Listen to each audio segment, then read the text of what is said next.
Qué interesante este tema del monopolio, el oligopolio. Qué tema importante para investigar, para repasar en sus conceptos. Y claro, te decía, hay que ir a la biblioteca. Hoy por hoy la biblioteca puede ser tu buscador de Google, también puede ser inteligencia artificial. Ni que hablar, si tenés una biblioteca importante en estos temas, ir a la biblioteca y repasar conceptos tan básicos como el de monopolio, oligopolio. Tan básicos por un lado y que son muy importantes para la vida económica de un país, de una nación. Se considera desde la teoría económica, digamos, del mercado abierto a la competencia, desde la economía cimentada en la propiedad privada, en la capacidad de emprender, en la capacidad humana de innovar, es decir, de crear artículos, productos, tecnología que no existía, o crear sobre la tecnología ya inventada, innovada, crear mejoras tecnológicas en esa tecnología, es la innovación ya sobre lo creado. Todo eso te habla a las claras de una, digamos, naturaleza económica de libertades. Tenés que tener una sociedad que plantee la necesidad de esas libertades. No solo la libertad como una concesión. No se trata de hablar de libertad como una concesión del Estado, que el Estado te concede algo, no. Nuestro Estado, de acuerdo a nuestra Carta Constitucional, es un Estado que reconoce las condiciones humanas. Es un Estado que nace desde el reconocimiento de condiciones humanas, es decir, de características humanas que hacen precisamente a las personas. Por lo tanto, el Estado uruguayo nace reconociendo la necesidad de la protección en el goce del derecho a la vida, el honor, la libertad, la seguridad, el trabajo y la propiedad, que es muy distinto. Una sociedad liberal es la sociedad que está cimentada sobre el convencimiento colectivo de la necesidad de la libertad. Eso que está muy arraigado en el espíritu americano, por ejemplo, el espíritu de los estadounidenses, es decir, el espíritu del American Dream, de los emprendedores, de la sociedad abierta y libre, del reconocimiento de los derechos individuales, de los derechos humanos. Ya hoy perfilada también hacia una doctrina, lamentablemente, que va adulterando esos aspectos esenciales de la sociedad libre. Pero vamos a ir al concepto de monopolio para ver si yo tenía razón respecto a que hay grupos económicos que en las actividades periodísticas, en las actividades empresariales de la prensa uruguaya, son monopolio. ¿Podemos decir que son monopolio? Distintos grupos, Grupo Clarín. Hay otros grupos, por ejemplo, los grupos de las conocidas familias que tienen los canales de televisión abierta, junto a los canales cable. ¿Es un grupo monopólico, Magnolio en sí? Parecería que no, que más bien son concentradores, altos concentradores de las actividades profesionales periodísticas y concentradores de medios de comunicación, las dos cosas, que se aproximan, digamos, a la naturaleza de un monopolio. Pero sí puede pasar que en la sumatoria de esos grupos empresariales que son altos concentradores de medios de comunicación y de actividad profesional, narrándonos un solo estilo, digamos, y una sola línea editorial desde esa actividad periodística, una sola línea editorial de temas fundamentales, de temas trascendentales como la economía de nuestro país, la política de nuestro país, la legislación en nuestro país, el poder judicial, el sistema de justicia penal, la seguridad pública, las relaciones internacionales, el elenco de los derechos, las políticas público-estatales, como las leyes de orden público que establecen, por ejemplo, los derechos de género, el derecho que se dice tienen ahora las mujeres de abortar por su sola voluntad, la economía distributiva que tanto le preocupa, que es el leitmotiv, según él manifiesta, el gran empresario mexicano, el mega empresario Carlos Slim, vinculado, indisolublemente vinculado, digamos que fuertemente vinculado a la doctrina de la Agenda 2030, pero no solo a la doctrina y a la acción política internacional de la Agenda 2030, bueno, comprando medios de prensa aquí, allá y acullá en toda América Latina e inclusive en los Estados Unidos, cuando tiene el paquete accionario más importante, más grande de The New York Times, por ejemplo. Y se dice, toda una investigación periodística nos indica que es el verdadero capitalista, el propietario de ese conglomerado de medios, de esa concentración de medios de comunicación que representan en Uruguay como un grupo económico llamado Magnolio, Magnolio Media Group. Pero vamos a ver de qué se trata un monopolio. ¿Qué es el monopolio? ¿Y qué es un oligopolio? Que pueden ser hasta, inclusive, se pueden considerar que son complementarios.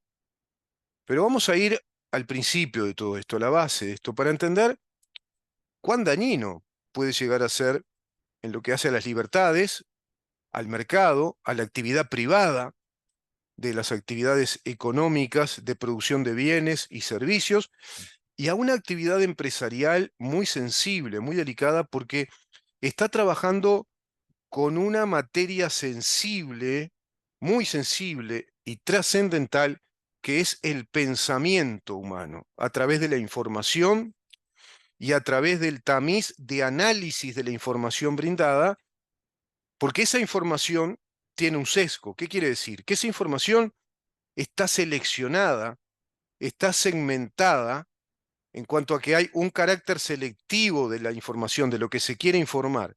Se informan determinados hechos y se informan esos hechos desde determinadas perspectivas de análisis de esos hechos. Y en esas perspectivas de análisis es donde tenés que descubrir el sello ideológico de lo que se está analizando.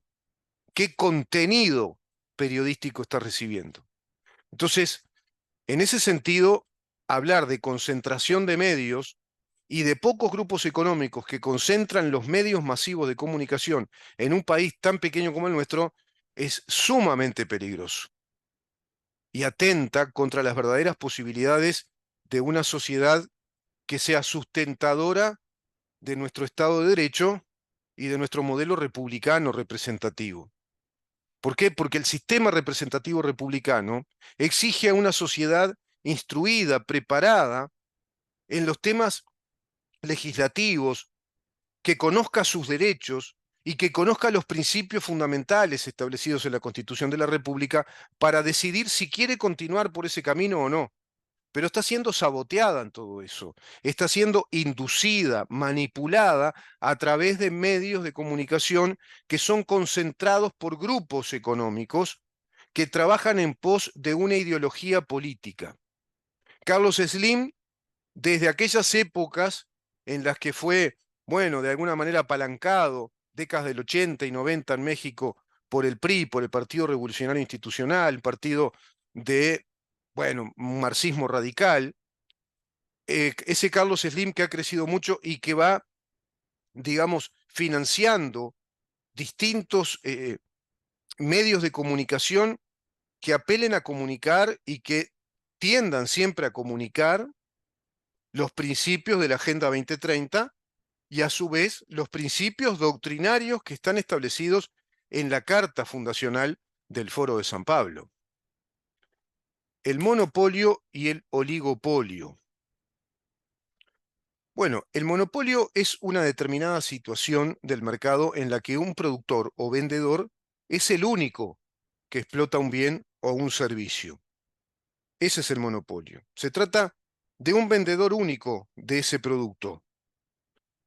Etimológicamente, monopolio, que viene del griego, monopolion, quiere decir, viene de monos, uno, y polium, polen o polein, vender. Es el único que vende un producto.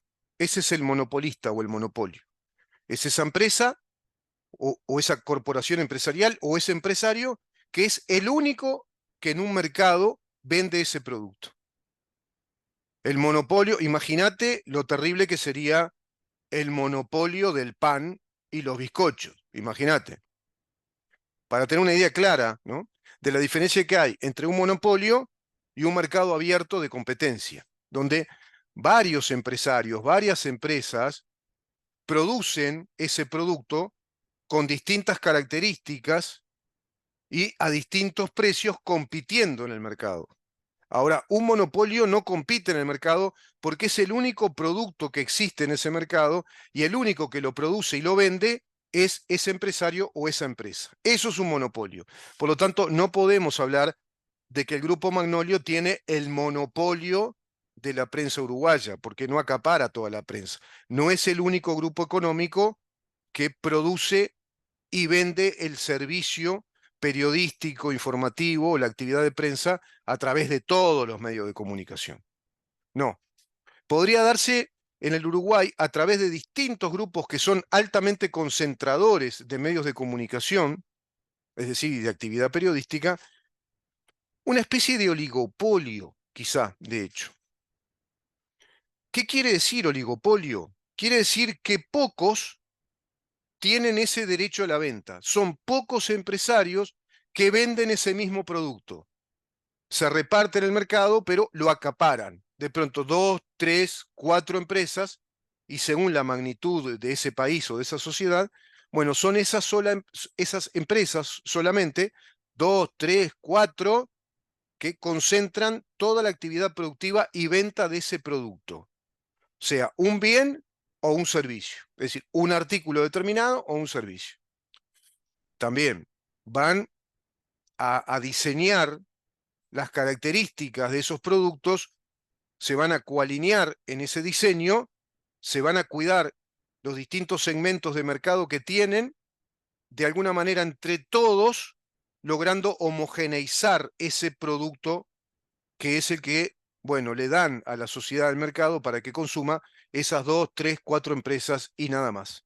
Y tienen esos derechos y nadie puede ingresar a ese mercado porque es a través de la concesión de esos derechos, a través de un acuerdo que hacen con el Estado, que a su vez es el que tiene el monopolio de administrar las frecuencias de onda de radio, televisión, satelitales, porque así está declarado internacionalmente el tema de las frecuencias de onda, las distintas ondas y todos los espectros de onda de radio, televisión, etcétera, como un bien de la humanidad. Por lo tanto, nadie puede ser dueño de las frecuencias de onda, pero sí pueden ser dueños de los medios de comunicación que tienen la concesión de los derechos del uso de esas señales, de esas ondas de radio, de televisión y también de Internet, donde ahí se dan los hostings, las casas o lugares para instalarte en esa gran red o mar que es Internet. Evidentemente, el monopolio plantea una competencia imperfecta porque define los precios.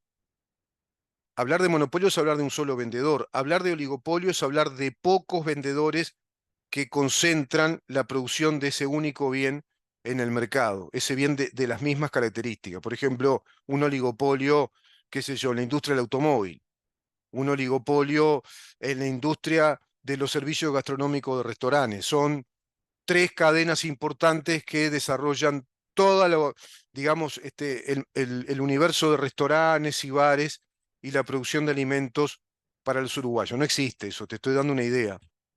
Entonces, hablar de monopolios no sería correcto.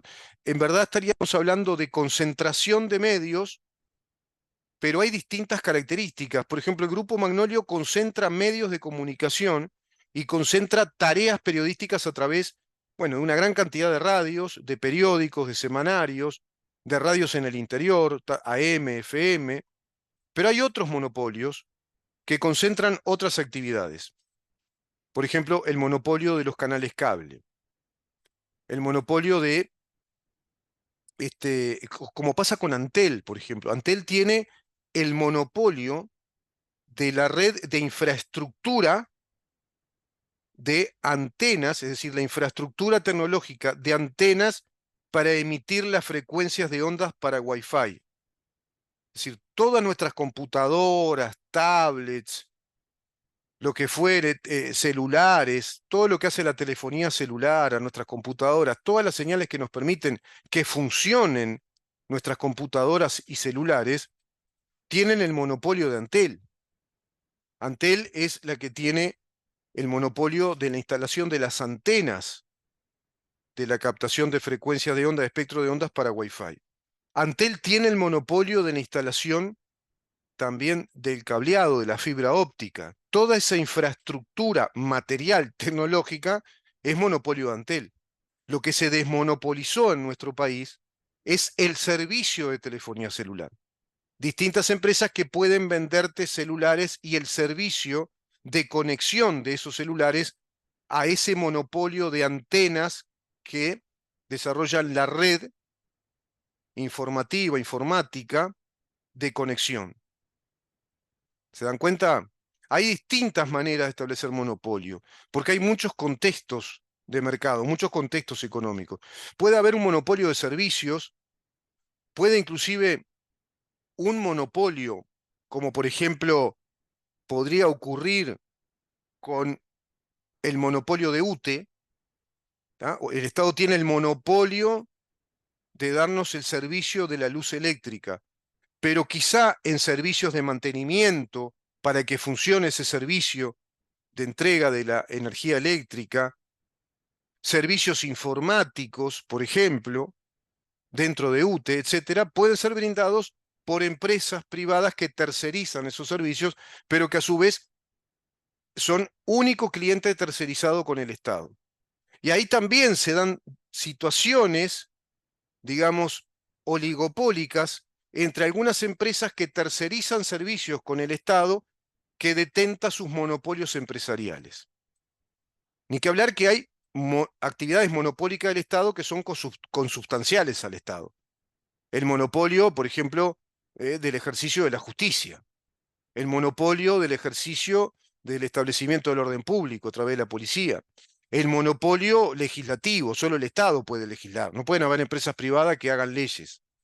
No pueden haber empresas privadas que desarrollen actividad policial para velar por el orden público y llevarte preso. El Estado tiene el monopolio de la defensa y la soberanía nacional a través del Ministerio de Defensa con nuestras Fuerzas Armadas, por ejemplo. El Estado tiene el monopolio de administrar todo lo que refiere a la administración central.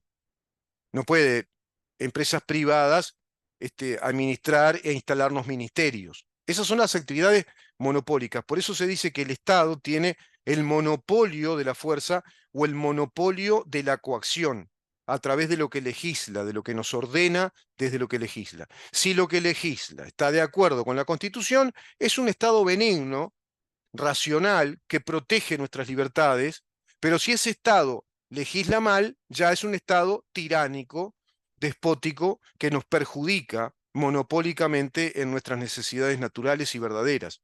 Como por ejemplo ocurriría si funciona, si tiene éxito el plebiscito del PICNT, introduciendo una cláusula o una norma constitucional que viola los principios consagratorios de los derechos inviolables de propiedad de todos los uruguayos y el derecho inviolable de la legítima actividad comercial, empresarial, profesional y cualquier legítima actividad, porque eliminarían por constitución esa legítima actividad de las empresas financieras que brindan servicios profesionales a aquellos que optaron por la capitalización de sus ahorros como fondos previsionales para su etapa de retiro laboral. Y esos fondos capitalizables, que van a fondos de inversión, son una legítima actividad empresarial, comercial y profesional que está amparada por el artículo 36. Y todos esos capitales, es decir, que provienen de los ahorros, todos esos ahorros que se capitalizaron y que produjeron un volumen total en el país de 22.500 millones de dólares, de los cuales 3.800 más o menos millones de dólares pertenecen a los ahorristas uruguayos, son propiedad privada y se violaría por este plebiscito el PICNT al artículo 7 y al artículo 32 de la Constitución que consagran el derecho inviolable de propiedad y nos aplicarían monopólicamente, ¿no?, ese estropicio, ese desastre, es decir, ese robo, esa confiscación y esa contradicción grave con los principios constitucionales que protegen nuestros derechos de propiedad y nuestros derechos adquiridos también, los derechos de la legítima actividad empresarial, comercial, del libre emprendimiento. Perjudicarían todo eso, además de perjudicar el sistema financiero, la economía del país, etcétera. ¿Se dan cuenta la importancia de entender lo que tiene que legislar el Estado uruguayo como Estado de Derecho, en dónde nos tiene que proteger, qué es lo que tiene que contener la Constitución de la República y qué importancia tienen los medios de comunicación para esclarecer todo esto ante la opinión pública, para explicarle a toda la opinión pública de qué se trata un plebiscito de estas características, de qué se tratan las leyes de mala calidad que desobedecen a la Constitución, el severo daño que nos han provocado con este nuevo Código de Procedimiento Penal, concentrando la actividad penal en los fiscales, como funcionarios del Poder Ejecutivo, y no dar esa función al poder que es connatural a esa función, que es el Poder Judicial y los jueces con todas las garantías del debido proceso. ¿Se dan cuenta de la importancia que tiene la actividad periodística en relación a la información y el análisis de la actividad política a medida que van legislando? Porque ahí está la verdad de la milanesa, donde las papas queman es en lo que se nos legisla, como también pasa a nivel de los gobiernos departamentales. Los digestos departamentales, los decretos con fuerza de ley en la jurisdicción departamental son muy importantes. Si al intendente se le ocurre presentar proyecto de decreto de que incremente la tarifa de las contribuciones inmobiliarias como hizo Carolina Cose, marchamos al espiedo. Se te aplica monopólicamente de parte del Estado a través del gobierno departamental, en este caso de Montevideo, que ahora tu tributo domiciliario incrementó en su tasa del tributo, es decir, en lo que hace al porcentaje de ese impuesto, incrementó en un 40%, porque fue del 32 al 61, increíble. Que tu patente de rodado, si tenés coche, y tenés, por ejemplo, coches para trabajar, camionetas de reparto, camioncito, lo que fuere, un Uber, o un coche particular, bueno, te dice la Intendencia que ahora subió el importe de tu tarifa en un 18%. Tenés que pagar un 18% más como patente de tu rodado. Tenés que pagar la patente de tu rodado, que es la que te habilita a que tu coche pueda circular por la ciudad y por el país. Tenés que estar al día con el pago de la patente.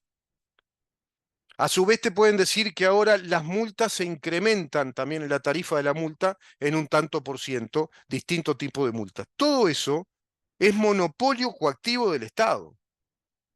Y tenés que tener un gobierno muy responsable que responda a los principios constitucionales que protejan nuestro derecho de propiedad privada y también nuestra libertad de acción.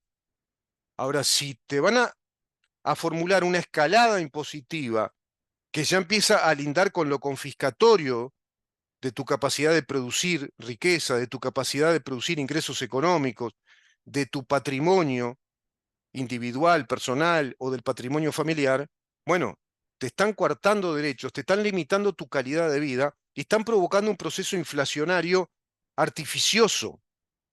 Porque esa inflación se dispara porque se le ocurrió a la Intendencia incrementar la tarifa de los tributos domiciliarios desde un 32 a un 61%. Se le ocurrió que las patentes de rodado tenían que subir un 18%. Se les ocurrió que tenían que incrementar las tarifas de las multas a las infracciones de tránsito. Se les ocurre modificarte zonas de estacionamiento de los coches en las zonas de alta concentración vehicular. Se les ocurre que la tarifa del parquímetro tiene que subir. Todo eso te va perjudicando tu calidad de vida si es arbitrario y provoca inflación arbitrariamente a través de decisiones administrativas, en este caso, o decisiones legislativas a nivel departamental.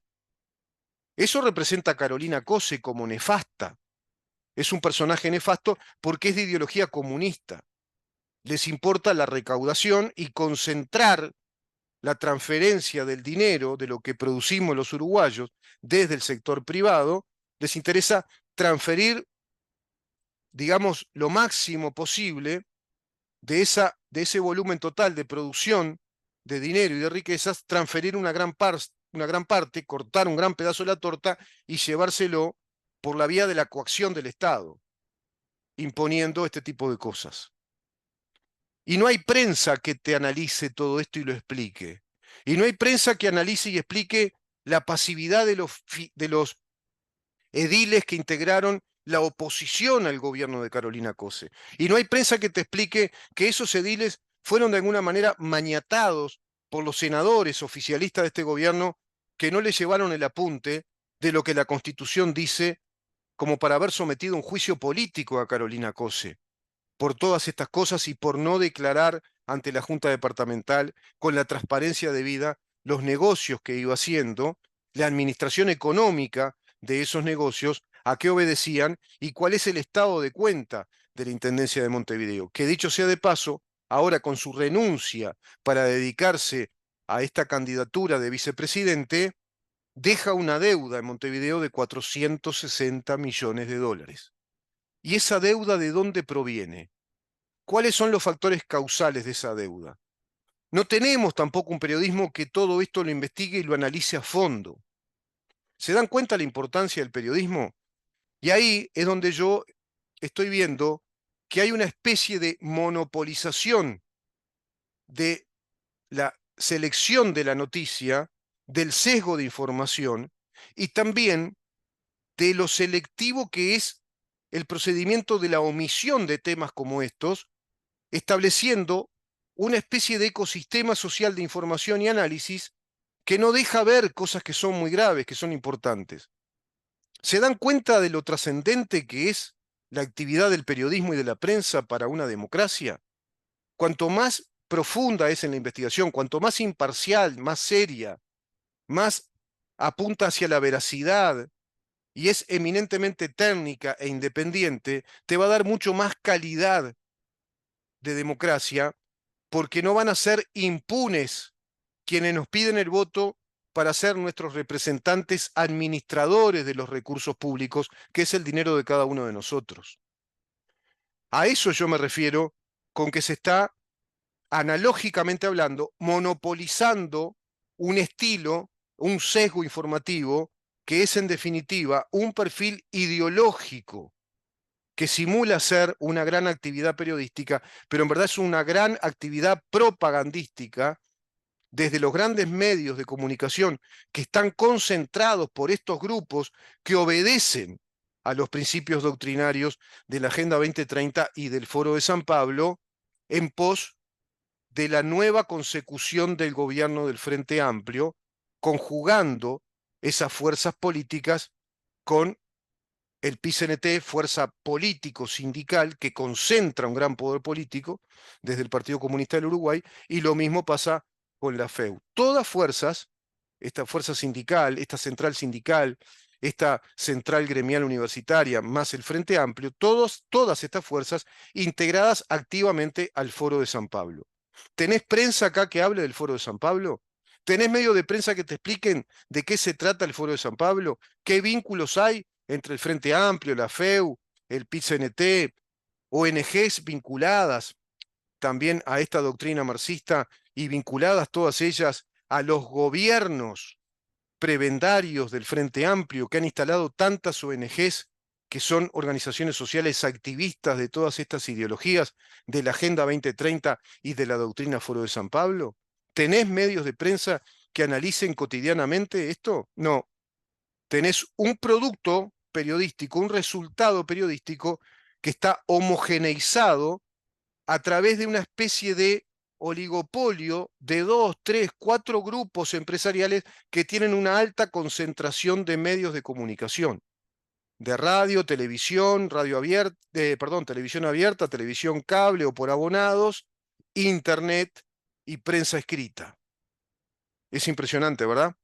Bueno, de eso vamos a seguir hablando en este programa a partir de mañana y ya con invitados también para desarrollar, por supuesto, nuestras naturales entrevistas a especialistas en estos temas, por ejemplo, y en un tema clave, trascendental, que es la falta de legitimidad electoral, la falta de legitimidad para desarrollar este plebiscito que tienen los funcionarios públicos en nombre de la función pública desde los sindicatos de los funcionarios públicos respecto a este plebiscito del PIT-CNT contra la reforma de la seguridad social, que en definitiva es contra la Constitución y los derechos inviolables de propiedad y los derechos adquiridos de la libre actividad empresarial, profesional, etc.